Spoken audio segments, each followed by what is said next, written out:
Venezuela এখন যুক্তরাষ্ট্রের সঙ্গে তীব্র উত্তেজনার মধ্যে সম্ভাব্য সামরিক সংঘাতের জন্য ব্যাপক প্রস্তুতি নিচ্ছে। ক্যারিবিয়ান সাগরে মার্কিন নৌবাহর, এয়ারক্রাফট ক্যারিয়ার, যুদ্ধজাহাজ, ফাইটার জেট ও হাজারো সৈন্যের মোতায়েনকে ভেনেজুয়েলা সরাসরি হুমকি হিসাবে দেখছে, যদিও ওয়াশিংটন এগুলোকে মাদক বিরোধী অভিযান বলেই ব্যাখ্যা করছে।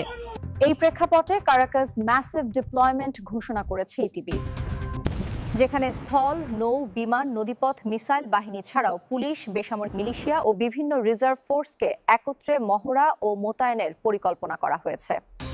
ভেনেজুয়েলার প্রতিরক্ষা নীতিতে এখন মূল ফোকাস প্রচলিত যুদ্ধ নয়, বরং গেরিলা স্টাইল দীর্ঘমেয়াদী প্রতিরোধ। ছোট ছোট ইউনিটে ভাগ হয়ে 280টির বেশি জায়গা থেকে নাশকতা আক্রমণ ও অবকাঠামো টার্গেট, হিট অ্যান্ড রান আক্রমণ ও অবকাঠামো টার্গেট করে শত্রুকে ক্লান্ত করে তোলা। যদিও একসময় রাশিয়া সরবরাহকৃত আধুনিক অস্ত্রের কারণে ভেনেজুয়েলার বাহিনী তুলনামূলক শক্তিশালী ধরা হতো, দীর্ঘ অর্থনৈতিক সংকট ও নিষেধাজ্ঞায় এখন অনেক অস্ত্রই পুরনো এবং রক্ষণাবেক্ষণে সমস্যায় পড়ছে।